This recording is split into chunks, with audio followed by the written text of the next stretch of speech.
Halo, selamat pagi, atau selamat malam, atau selamat siang untuk kita semua.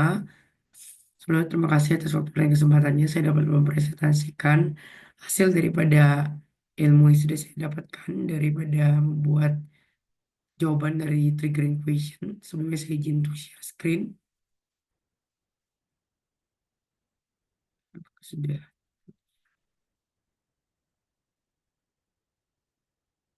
Oke, sebentar.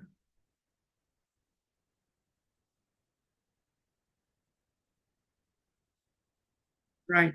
Uh, Sebelumnya perkenalkan, nama saya Jenisa Florencia Aurin dengan NPM 230615743, di mana saya akan membahas mengenai modul satu, yaitu pengenalan kimia polimer.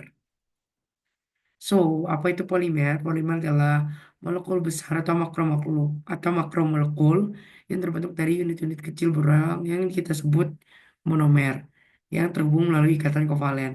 Kata polimer sendiri itu berasal dari bahasa Yunani, poli berarti banyak, meros berarti unit. Jadi polimer secara harfiah berarti banyak bagian, tahu senyawa kimia yang tersusun dari banyak unit kecil atau monomer yang berulang-ulang. Terus apa sih sebenarnya yang membedakan polimer daripada molekul biasa?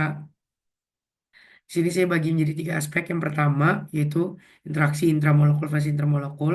Kalau dari polimer itu dia punya rantai panjang yang dengan banyak ikatan intramolekul dan interaksi intramolekul atau rantai yang sangat kuat dan kompleks.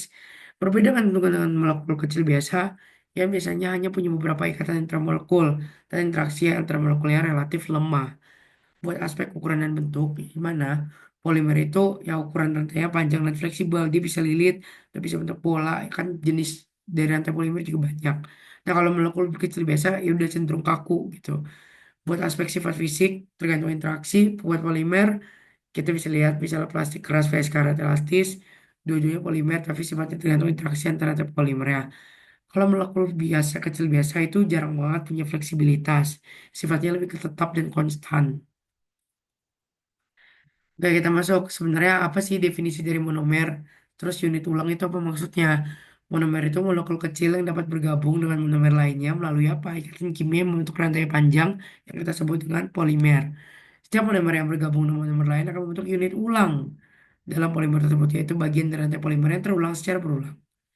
Unit ulang adalah bagian struktur dalam polimer yang terbentuk dari satu monomer atau lebih yang terulang sepanjang polimer. Nah, ini sebenarnya contoh-contohnya. Ada contoh misal polimer polietilena sama polipropilena, udah tulang yang mana. Nah, terus kita masuk ke definisi derajat polimerisasi. Terus cara ngitungnya itu gimana sih? Definisi derajat polimerisasi itu ukuran yang menunjukkan panjang rantai polimer, yaitu jumlah unit monomer yang bergabung dalam satu molekul polimer. Cara ngitungnya gampang. Kita pakai rumus derajat polimerisasi dengan mR per MO. Di mana Mn itu massa molar rata-rata polimer, M0 itu yaitu massa molar monomer.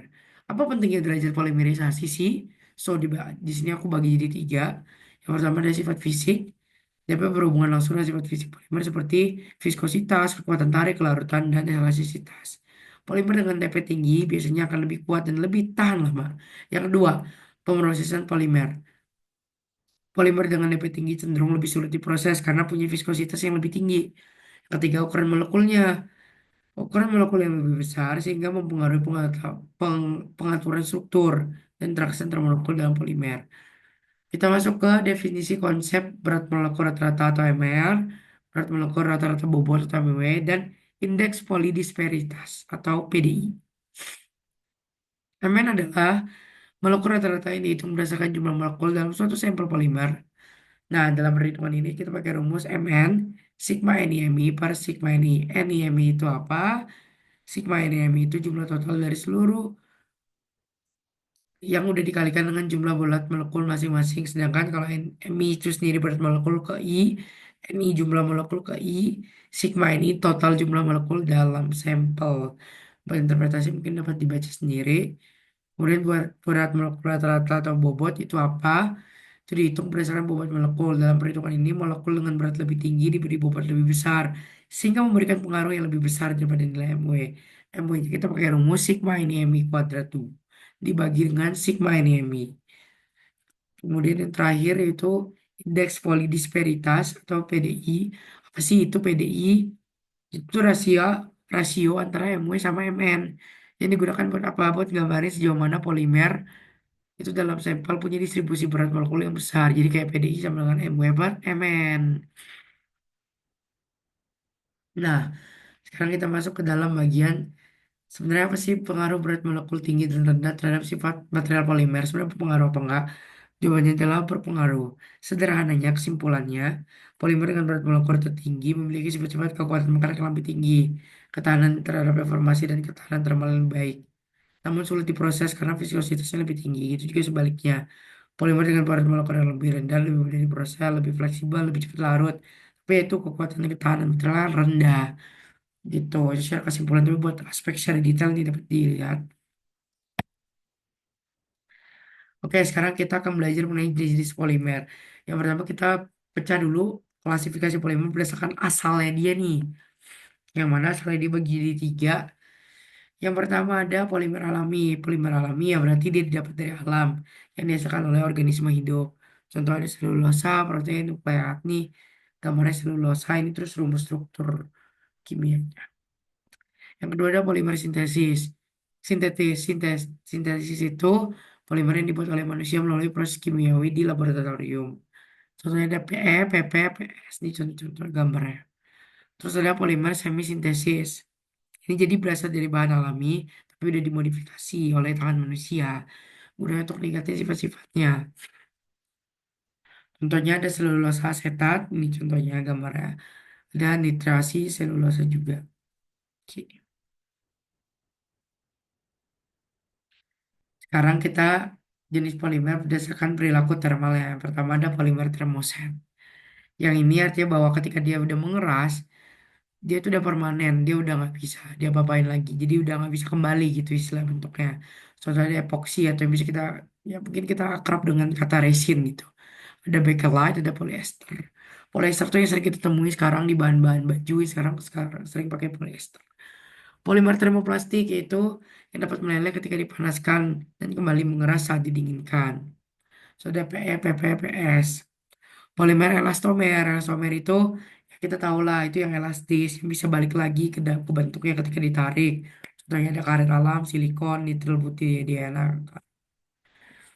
Terakhir, klasifikasi polimer misalnya strukturnya yang pertama ada linear, itu terdiri dari rantai molekul lurus tanpa percabangan. Bisa dipakai buat termoplastik. Ciri-cirinya juga ada kekuatan mekaniknya yang udah pasti relatif rendah. Ada polimer bercabang, jadi struktur molekulnya punya cabang dan rantai samping yang menyatu sama rantai utama. Ciri-cirinya tuh mirip dengan polimer linear, tapi lebih tahan terhadap deformasi. Nah, yang paling kuat yaitu polimer tersilang atau crosslink. Jadi polimer yang punya ikatan kovalen antara rantai molekul yang membuatnya jaringan tiga dimensi. Itu guys, ini gambar-gambar juga ada. Nah, tapi sebelum saya menutup ini, jadi barang di sekitar saya yang menunjukkan bahwa material tersebut berlaku elastomer kah, termoset kah, atau termoplastik. Jadi buat termoplastik itu contohnya ada botol plastik.